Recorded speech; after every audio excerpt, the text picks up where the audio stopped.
Finally, we have our first game. We can pick each spider up off the table and look at its underside to see which colour group it belongs to. If we put it in the correct box, we'll earn some score. If we put it in the incorrect box, we won't. We can also put the spider down again and it will resume its pathing without any problems. Hey everyone, welcome to episode 7 of my dev diary. We've got some really exciting stuff today. Our gamified virtual reality exposure therapy system is really starting to take shape. Now that we've got the underlying architecture implemented for going between self-contained scored levels and a bunch of lively spiders to play with, it's finally time to have the user directly interacting with the spiders, confronting their phobia and scoring points while doing so. If you remember back to the prototype, one of the shortcomings was that the user didn't really interact with the spiders all that much. They just kind of sit there while they run around or dangle from the ceiling or whatever. An improvement I'm really excited to make here is to really utilize the touch controllers that we've already integrated into the environment and have the user actually pick up the spiders directly, really getting hands-on with their exposure therapy treatment. If that sounds kind of scary, well, yeah, that's kind of the point. It's only once we actually elicit that anxiety response that we start to take some of the power away from their phobia. If the user is at ease the entire time, then it's not really going to be effective. So before we get started with our hands, we first need to get all the physics set up and working properly. We want to be able to drop a spider over the table, have it fall onto the table, and only start its random scuttling movement behavior once it's landed. So the first thing to do is to enable gravity on our spiders and to give the table a collider so the spiders actually land on it rather than falling right through. This is where we start having issues. If we start with a spider in the air and let them drop, they don't. They just kind of float there. They actually rise upwards a little bit. First thought, okay, maybe the pathing algorithm is overriding the physics engine here. Like when my pathing algorithm says move the spider forwards, maybe that's overriding the physics saying move the spider down. So pick a spider, turn off the pathing algorithm and see if that helps. Okay, no luck there. Is this even something wrong with the spiders, or is this gravity in the entire scene just not working? I put a random block in and that falls fine. Next guess is that maybe the animator on the spider is messing things up for a similar reason. Like when the animator tells the spider to move, maybe that overrides the physics engine. So turn off the animator and now we start to get somewhere. I still wasn't entirely sure what the deal with the animator was, so I did some googling and found pretty much what I suspected. There's this setting on the animator, apply root motion, that basically means the animator applies changes to the game object's transform position in the world, which overrides physics and gravity, rather than just changing, the mesh of the model local to that game object. Obvious answer was to just turn that setting off, but the problem was that having not known that knowledge beforehand, I already built the pathing algorithm assuming it would be turned on. If it's turned off, the movement just becomes super jittery and pretty horrible to look at. I tried some other approaches. Somebody suggested making the game object with the animator a child of a holder game object, and then having that parent holder do the moving. But with that approach, the child and the parent kept sort of falling out of alignment, and it was making everything look pretty jank. Running parallel to all these issues was my Unity just acting really weird. I was having this issue with the physics of the environment somehow changing based on what I was doing in the scene view. You can see how I'm wiggling the mouse and it's making the spider fall differently. To this day, I've got no idea what those issues were about.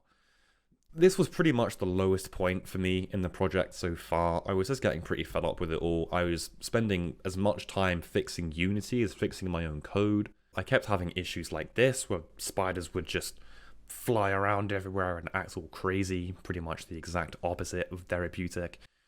It was starting to look like I'd have to rebuild my pathing algorithm again, which, given that we've already spent 2 entire episodes on that very topic, I wasn't really loving that idea. Work in my 9-to-5 job was really picking up, and motivation for this project was just through the floor. What I ended up doing was saying, okay, let's just shelve this project for a while and come back to it at a later date with a fresh brain. Which is a risky play. I think we all have projects that we've put on pause and just never come back to. But I set a hard date for when I wanted to get back to work, set loads of alarms and calendar events on my phone, and it seemed to pay off. When I sat back down at my desk, the answer just seemed like it was obvious the entire time. Root motion needs to be off when the spider is in the air, but needs to be on when the spider is on the table. Okay, so just toggle it on and off programmatically, numbnuts. It's that simple. It just didn't occur to me to toggle that setting in the code as and when I needed it. Sometimes when we get too far down the rabbit hole of investigating a problem, then we just miss really obvious things. So yeah, when the spider lands on the table, we toggle this boolean to true. In our update method, if that boolean is true, turn our pathing behavior on and enable root motion on our animator. Something to note is that we only want to do this when the spider is flat on the table. If we enable pathing while we're at an angle, like pointing upwards even slightly, that's how we get flying spiders. So what we do here, if we're touching the table and the angle between the up vector on the spider's transform and the global up vector is 0, meaning we're flat on the table, then we set that boolean to true, rather than just setting it as soon as we contact the table. Because I'm using a box collider, I was having an issue where the spiders could just land flat on their side. So I went ahead and added 2 more boxes to stick out the sides so their sides aren't flat anymore. This works, and it's still more performant than something more complex like a mesh collider. And just like that, we're back on track. The spiders have gravity and still move correctly once they land on the table. Finally, we can start working on actually picking the damn things up. Firstly, we need to add the OVR grabbable component to each spider, and make sure we disable pathing and animation when we pick them up. Then, when we try to pick them up, wait, that worked? Okay, great, we can now pick them up. But they look a little weird being frozen like this. So I gave each spider the walking animation when they're being held, and made it play a different speed that's random to each spider. This gives the impression that some spiders are fairly calm and other spiders might be a bit more skittish. I also noticed that the laser pointer for the UI that we talked about in episode 2 flashes up when we're holding the spider. It's kind of distracting, so I added some code that does a check to see if we're holding anything and only shows the laser pointer if we haven't got something in that hand, which looks a little bit cleaner. Now we can start on the really fun bit and actually get some game mechanics implemented. The game that I'm going to go for this specific level is going to involve sorting spiders into 2 different coloured boxes depending on if that spider is coloured blue or red. Rather than have the entire spider be some weird colour, I decided to just have some coloured dots underneath the spider, which means the player has to inspect the spider a little closer to see what group it belongs to. Originally I just had this circle, but it kind of sticks out from the spider's mesh, and when you grab the spider your hand can actually cover the marker entirely. So instead, I just decided to take the material of the spider, make a couple of copies, fire up GIMP, and add the blue and red dots onto the spider's material directly. A bit of code that randomizes which material they use, and voila! When we pick each spider up and have a look underneath, we can see which group it belongs to. Next, for the boxes. I'm just going to let these float in the air for now. If they're on the table, they're going to be in the way of the spiders, and we can find a better place for them once we've added the surrounding environment. To give a bit more feedback to the user, I added some code that highlights the box when the user puts the spider in there. Just makes it a little bit more clear that something will actually happen if the spider is dropped in the box. Finally, when we let go of the spider, tell the level manager if we are right or wrong and deactivate the spider object. The manager for that level updates our score, and the superclass level manager plays an appropriate sound. And after all of that, finally we have our first game. We can pick each spider up off the table and look at its underside to see which colour group it belongs to. If we put it in the correct box, we'll earn some score. If we put it in the incorrect box, we won't. We can also put the spider down again and it will resume its pathing without any problems. We're able to reset the level, which resets our score and respawns all our spiders. A lot of the code for this is just built into our abstract level manager, so we haven't got to write this code for each individual level manager that inherits from that superclass. Stuff like resetting the score, resetting all our game objects, stuff like that is all done here. There is some level specific stuff we need to do on level reset, like resetting some of the variables on our spider scripts. The last thing I want to touch on today is how we're keeping our code and our architecture clean. Something that's actually deceptively important is making sure that each script has clearly defined responsibilities, and that each script doesn't have any code that should really live anywhere else. A great example of this is the end of the level. When the last spider is deactivated, we want to show the score summary to the user.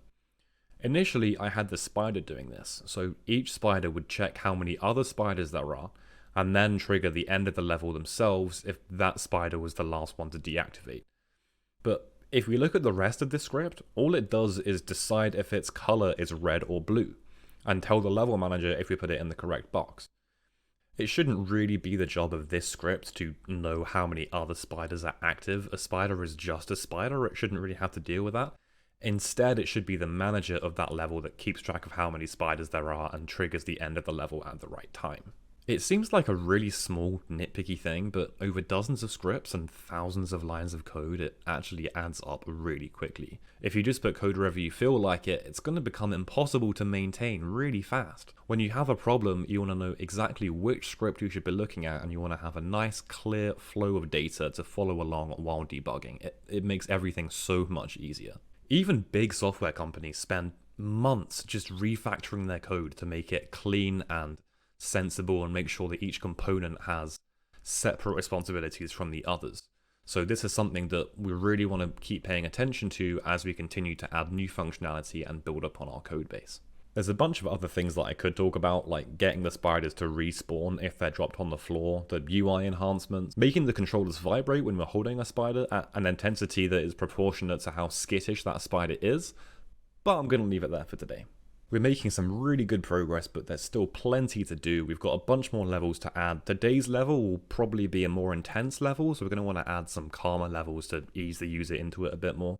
And once we know what each level will look like mechanics-wise, then we can look at getting rid of this big empty expanse and actually add the environment that everything will be taking place in. So yeah, lots still to do. As always, you will find all of the code for this down in the GitHub repo below. Thanks so much for watching everyone, and I'll catch you all next time.